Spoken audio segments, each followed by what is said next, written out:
I have to say, after watching the 2-episode premiere of The Acolyte, this show is everything that we expected to see, and all of our worst fears have come to life through this series. Written with cringe-inducing dialogue, stale and stiff acting performances, an unending assembly line of unintelligible storytelling, this series stands out as the worst Disney Star Wars series produced to date. And it's also important to mention that the person helming this big project, the person that is the creator of The Acolyte, the director and writer, is the former personal assistant to Harvey Weinstein. You gotta wonder, why did Disney choose to hire her for this job?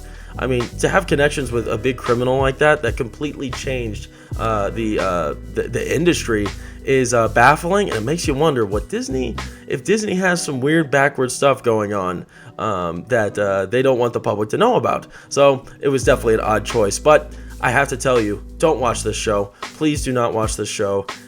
You're going to lose your sanity, and you're just going to be upset. You're going to be upset, and you're going to see a bastardization of the Jedi Order. You are going to see that. I saw that today, and I was very disappointed with what she delivered in this series.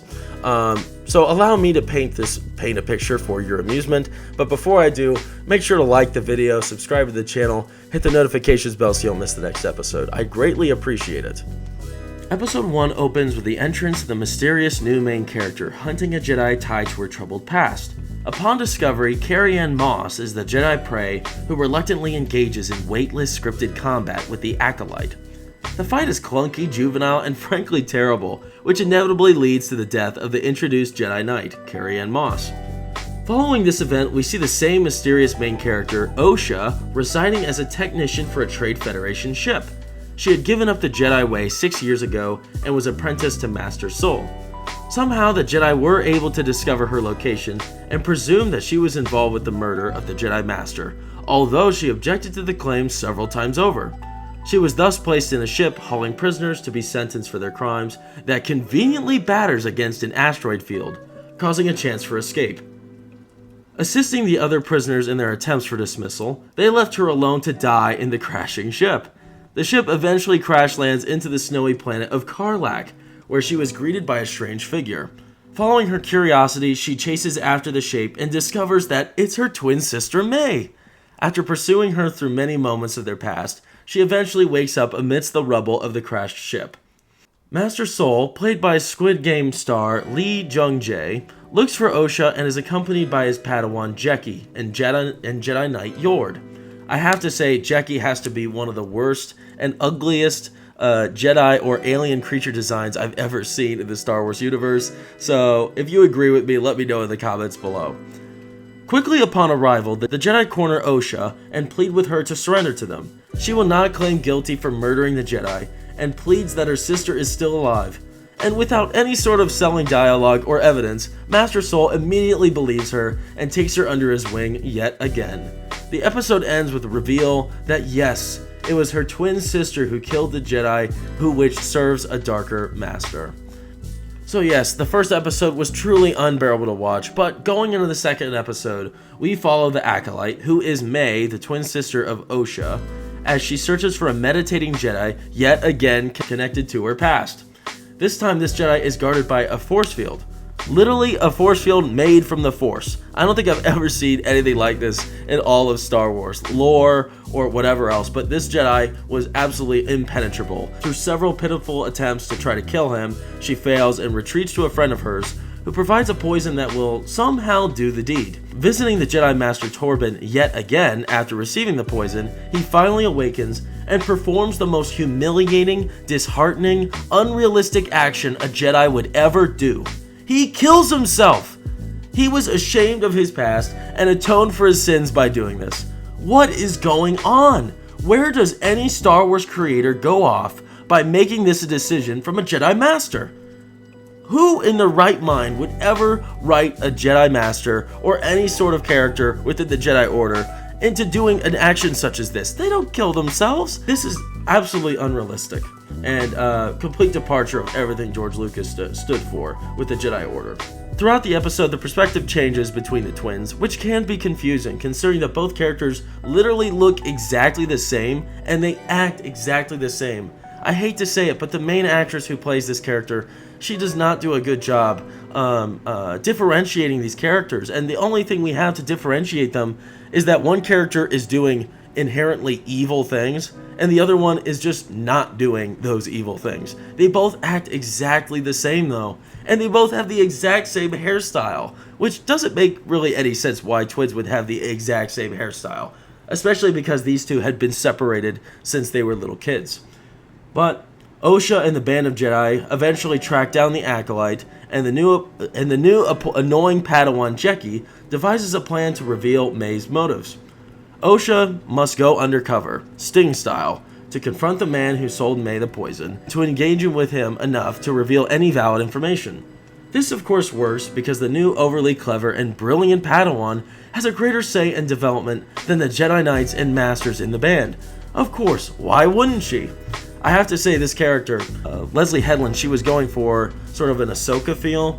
This character does not in any way, shape, or form reflect Ahsoka and her journey, I don't believe. I think this new Padawan seems like she knows what she's doing and she's smart, but her delivery and I think just the way she phrases different concepts and ideas is just so much less heartening than Ahsoka in the Clone Wars animated series. The shopkeeper eventually reveals that May is on a quest to seek revenge against 4 different Jedi, including Master Soul, who eventually confronts the Acolyte face to face. To my absolute and utter amazement, Master Soul actually had the upper hand and was able to defeat her with ease. Who saw that coming? I certainly didn't see that coming. Nice job, Leslie Headland. You didn't screw that part up yet.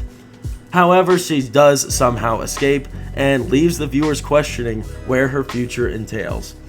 I hate to say it, but the cast here was chosen to check boxes and fill in for favors, because not a single one of these actors delivers an exceptional, compelling performance. I don't know what it was. I think the main reason is the writing, because especially Master Soul, the actor who plays him, who stars in Squid Game, he did great in that series, but he just does not deliver an interesting performance at all in this, and he definitely stands out compared to the other actors. The main actress who plays Osha and May cannot carry this series at all. It's very just disingenuous and stale. But Master Soul, I think he of all the cast has the most potential, but just falls short because it's clumsy writing, and it doesn't seem like any of these actors are really taking their characters seriously. The main cast delivers lines as if they're reading straight from a script with minimal emotion or ownership of their character. And the biggest flaw in the series is the banter between the main characters. I think Leslie Headland is really trying to be funny in this, and I don't think she has a very plausible grasp on what true comedy is. And this just isn't something that you should infuse within a Jedi drama series, because this is very much so a drama, and it's a suspense, and it's a mystery. But the comedic elements are not appropriate at all in this, and maybe it's not even trying to be comedic. It all just comes off as awkward and juvenile, and it's cringy. It just makes you cringe, and it makes you uncomfortable, and you will visibly gasp, not gasp like in amazement, gasp in horror at how cringy it is. And it's off-putting, and it diverts your attention. It ruins the immersion. You are normally in the original Star Wars, you find yourself right into the Star Wars universe. In this, it doesn't seem much different than our own. And I have to say, the biggest highlight of the series, a negative highlight, is we get one of the most awkward scenes in all of Star Wars history. We get a scene of Jedi Knight Yord without a shirt on, as he without his Jedi robes on, as he's awkwardly trying to cover himself. And it just makes no sense why she put this in here. And it's very awkward. He's uncomfortable. He's like kind of insecure with himself. And it's just completely inappropriate for this series, and I don't know what she was thinking when she put that in there. Now, discussing the positives, I have 3 positives. 1, it's a fast-paced story, and it kind of, this also meshes with my second one. It does not linger. They kind of go together. As for like Mando Season 3, there's just so much lingering. There's so much lingering, people walking, people, going through a cave, long pauses where 2 characters are just staring at each other. There really isn't any of that in here. I'll give Leslie Headland that. I'll give her that much credit. she keeps the story moving, although there's plenty of other faults with it. So you find yourself kind of on a bit of a ride here, which is definitely a good thing. But that's about it. And then we also have some interesting alien designs. I think she gives us some pretty cool adaptations. We get to see the Neimoidians again, if you're familiar with them. Newt Gunray and those guys from episode 1, we get to see those. And we get some cool droid designs and such. But it's just that sort of stuff just doesn't matter in the grand scheme of things, because this is Star Wars, and this show is not Star Wars. I think this is the least Star Wars product that has been made from Disney ever since they bought Lucasfilm. It's not Star Wars. I don't know. It's hard to correlate what other film series this relates to. It does feel like Star Trek, kind of. It feels like Star Trek mixed with Spy Kids. And the most negative parts of both of those movie series are infused in this. But with all that being said, just don't watch this show. I'm going to be making some more reviews, and I'll torture myself by watching this, but just don't watch it. Just check out what YouTube has to offer. But let me know in the comments below what you thought of The Acolyte, if you saw it. Did you like the show? Did you not like it? Why didn't you like it? Let me know in the comments below, because I'm definitely curious, and I love interacting with people that leave the comments below. So please do so. And if you haven't already, please like and subscribe to the video. Hit the notifications bell so you'll miss the next episode. It's been such a pleasure making different YouTube content, and I'm looking forward to seeing where this takes me in the future. But otherwise, I appreciate you for watching this video, and I'll see you next time.